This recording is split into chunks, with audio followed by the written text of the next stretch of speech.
Vince Vaughn, actor, producer, director, writer, comedian, new Netflix film Nona's, and it'll come out tomorrow on Netflix.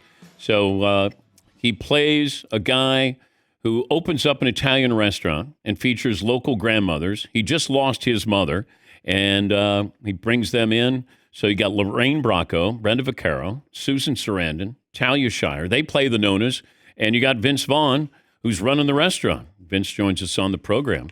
How'd you decide on this or come across this idea? How you doing, Dan? Good to be with you. I got the script. The director, Stephen Chbosky, directed that movie, Wonder, which I really liked. And when I saw the script and read it and knew it was based on a true story, I just thought it was very unique. This guy opens a restaurant for these older women that have been a little forgotten or maybe not given as much opportunities to be productive. And he was mourning the loss of his own family member. So in a way, he was trying to create family connection. And I thought the story was just very moving. And in meeting the guy, he was so refreshing because it was really about giving these Nonas this opportunity more than he had a business plan, more than he was looking to expand it. He was really just sort of looking to create great nights, great atmospheres in this restaurant. I'm guessing laughs, but I'm guessing maybe some tears in this. You're not wrong. As always, Patrick, you're right there near the bullseye. Do you You're cry? scoring high early. Do you cry? There's definitely some comedy in it, but it's a feel good, I would say, but it definitely deals with sort of mourning. All right, but you're going to provide. It'll be lighthearted as well. I just want to make sure that I'm prepared for this. I want to go in knowing kind of what the parameters are emotionally. Yeah, there's definitely some laughs. The actresses are phenomenal. All the great actors that you mentioned are terrific, and they all really shine in the movie. And everyone's got good chemistry. It's fun. The movie, this director is very good. Did you see Wonder? I did not. Yeah. Well, you got one on the list. There's a few, and now you got another one to add. All right. And he's very good. He's very good. I was in a movie with Susan Sarandon. That's correct. Did you know it? She's very nice. She's a lovely lady. She's a very lovely lady. I know she is, but did you know I'd not say co-starred, but I was in a movie with Susan Sarandon. Which movie? That's My Boy. Did you see it? Is that the one with Sandler? Yeah. Fantastic. I did see that movie. I was so good you probably didn't know it was me. But you've dazzled a few times in the Sandler movies. You've dazzled a few times. I know. How do friends politely ask you to be in a movie? Is there an approach? I mean, to that? I have had that happen to me where it's challenging, but it depends. Sometimes people are just like looking to get their movie made, and so they're just sort of like in this mode where they're kind of just going for it. I mean, if it's a very close friend, obviously I'll take it seriously. But if it's kind of an acquaintance, it's an awkward experience. I'm sure you get that in versions of that as well. I do, and I've tried to reach out to Will Ferrell, and I don't know how to do it to say I kind of like to be in a movie. So I basically called him out on radio, but I haven't. I've got radio silence here from him. I haven't heard back from Will. How did that go? It didn't go well. It did not go well. It didn't go well. No. Well, you know what? I think now that it's out there, it can only get better from here. The healing's going to start because you've addressed it. Well, he did say that I belong to Sandler. And I said, look, I'm willing to see other... That's her feeling. I'm willing to see other people, behind Sandler's back. That's hurt feelings. He was carrying his own conversation you weren't aware of. And that makes sense. Then maybe he felt a little shunned. So I think sunlight is always a great remedy. So I don't think there's anything bad that can come out of this conversation between two friends. And I wouldn't be shocked to see you and him doing something, and maybe Adam in it as well. Well, I did say to Sandler, hey, maybe get Will Ferrell in a movie, then therefore I can then be around Will again, and then I can pitch something. But, maybe there's a sequel there to one of the movies that he was in. And I keep hearing... You have a hat trick. You have the hat trick of the three of you. That would be great. In a scene. Yeah. Yeah, that would be great. Dodgeball 2, rumblings? There's been rumblings. Yeah, I think there's a script that's actually, an idea that's pretty good. So you always, with all these ones, there's always the want, but you really want the story to stand on its own. But I do think the dodgeball one's a pretty good idea. I just did a movie for Fox called Mike, Nick, and Alice with James Marsden, which is a kind of an action comedy. And so you never know, maybe. Well, why is it? I'm going to do Bad Monkey. I'm going to do Bad Monkey next here, starting in September, the second season of the Apple Show. So it'll be a little ways away if it's something that materializes. I like the character in Bad Monkey. Yeah, it's a fun. Bill Lawrence is great, as you know. I love Bill, and that was fun. Good group. Talking to Vince Vaughn, the new Netflix film, it's Nona's, and it comes out tomorrow, where Vince plays the owner of an Italian restaurant, and he's lost his mother, so he brings in local grandmothers, and Lorraine Bracco, Brenda Vaccaro, Susan Sarandon, and Talia Shire.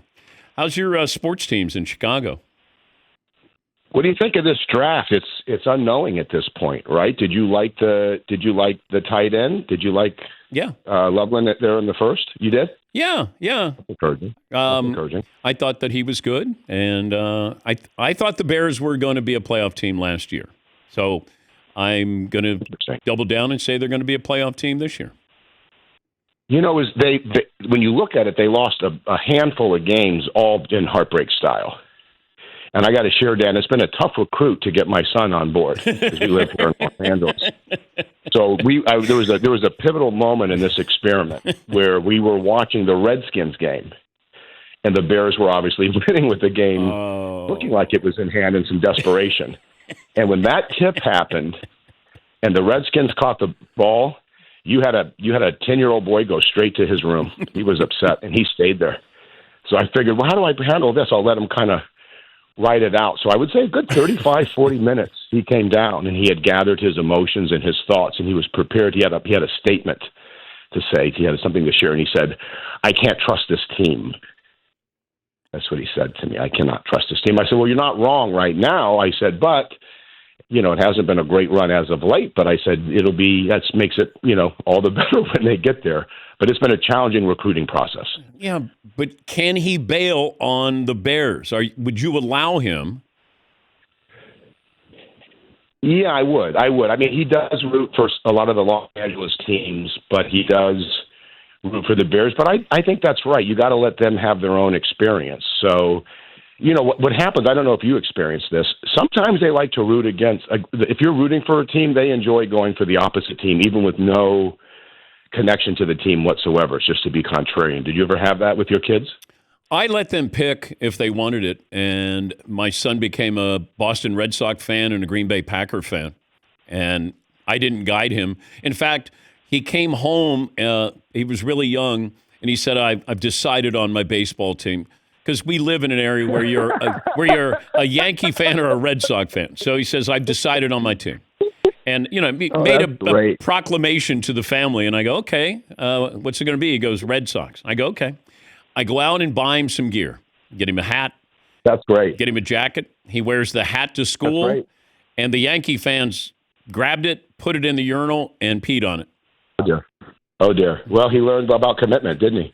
Well, my wife goes. It wasn't an easy choice given the location. You got to respect the kid. My wife couldn't understand it. I said, "No, hon. Now you understand the rivalry." And so it was teaching moment. We saw that New York-Boston rivalry take place after the basketball game last night, right? Oh my God, wild, crazy. But do you go to many if you go to New York or you go to the Lakers? Do you go to Knicks games or Laker games? I have. I went to a Lakers game this year. I like what Rob Pelinka has done with the team, and I like to go to the Garden. Who doesn't? So yes, I've gone to both. But I was back and forth working quite a bit this last year. But I do enjoy going to. I go to any. I really like going to different stadiums and going to see different teams. And if you have the time, I enjoy going. Where's your favorite place to watch a game? Any sport? Home. Oh, you prefer being home. Yeah. You don't like it. You can't deal with the crowds. Yeah, I get it. You like the instant replay? It's just easier for me to do my job because I don't have the fan experience anymore. I don't root. Therefore, the best place for me to watch a game and still do my job is home. Yeah, no, I get that, especially as one. Yeah, I understand it. Is there a storyline or a team or a fan recently that's kind of won you over and made you a fan, or that you were rooting to do well, just because you enjoyed the storyline? I think the Lions. I enjoy that storyline. Yeah. It's Yeah. sort of the football equivalent of the Cubs, and I think that's the next great story. But as you know, it's all about the story. You can have everything in place, but Spike Lee once said to me, in fact, this was when the Red Sox came back and beat the Yankees. He said, "This is what I love about sports. It's unscripted. Like you can't script certain sporting events. It just happens, and that's what makes it so magical." Well, that's 100% right. You have all the emotions and desires, and it plays out in that moment. That's why live sports is still, the calling for everyone to gather. It's still very cultural, and I agree with that. And as a Bears fan, I've been happy to see the Lions do well. The Campbell, the coach, and obviously the story with Goff has been great. And that whole team, it was surprising the way it ended this year. I was not expecting that. So you were probably 13 or 14 when the Bears won the Super Bowl? I was, yeah. Okay. Yeah. Okay, so you're just you remember that Billy Sims highlight, by the way? One of the great highlights with him running on the face mask of defenders. He jumped him, right? Mm-hmm. Yeah. Remember Billy Sims? They would always cut to him, and he sort of got traction and sort of ran over, I think, a couple of players, like literally ran on top of them. It's a odd reference, but I was a big Billy Sims fan. But you're a little older than what your son is now. He just needs to capture that magic that you had to make you that magic. Put up with all of this. The tragedy was when the Cubs won, which, as you know, was like no one could believe it, 100 years. So I had taken them. I had taken them back to Chicago for the World Series. I sang at the seventh inning stretch for one of the games, so I brought both of my kids. And it was not, the impact on them was not what one would expect. They had no reference point. Yeah. They had no suffering. And so it was like, come the sixth inning, it could have been any game. They were very young. They were very tired. They're ready to leave. My idea of what this experience would be like did not translate in the moment. Did you cry? So they got that, and they got a little spoiled with the Blackhawks. Oh. Because they definitely won some cups when they were young. Yeah. So, but yeah, they do like we'll go to some Kings game. They root for the Kings too. They he roots for the local teams, and my daughter, they'll root for the Rams or the Chargers. So I haven't had it's like you got that letter of declaration for like a college declare. I haven't gotten one singular one yet. Did you cry when the Cubs won? When I saw it, I was with a bunch of people, and it was a strange feeling. I don't know that if I cried, but it was more of a somber release than it was a jumping for joy. It was you couldn't believe it, especially given what we just had gone through, the last time we were close with, the whole thing with the fan reaching for the ball. It was like you just couldn't believe. Now that you're in Game 7, you were just waiting. And the tragedy of that. My dad's from Ohio, and the tragedy of that is the one team you beat is the Indians, who are the other team that you would want to see get past that moment. So it made it even.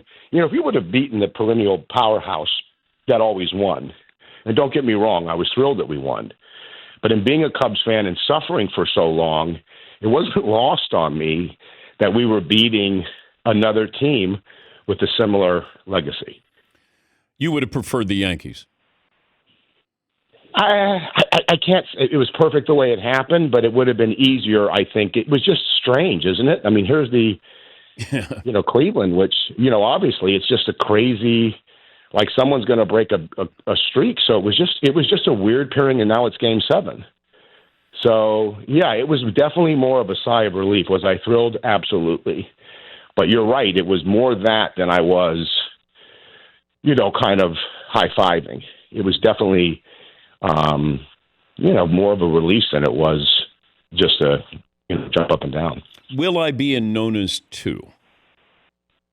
If there's a Nona's 2 and your dance card is available, and as long as Adam knows about it, I think it's better we share it with him than not. Then I would say that if this was the old Magic 8 Ball, it says chances are good. There's breaking news. If there is a Nona's 2, I will be in it. Yeah, if there's a Nona's 2, we'll definitely have you in it. You could come to the restaurant and enjoy something. I see that happening. Okay, I like that. And now the other gentleman should know that that's healthy. That's how you do it. You don't bring baggage. You don't bring hurt. Right? This is how gentlemen move forward with class. Yeah, we're just grown-ups. That's all this is. That's all it is. Yeah, it's quid pro quo. I help you, you help me. Right. We're buddies. Let's have fun, break That's right. bread. I'll reunite You with want to go Susan help Sarandon. move furniture? No, but you do it. I do it. Yeah, absolutely. Good luck with it. Great to talk to you again, Vince. Thanks for joining us. Always great to talk to you, Dan. Be well. Vince Vaughn, actor, producer, director, writer, comedian, and the new Netflix film Nona's. It's available starting tomorrow.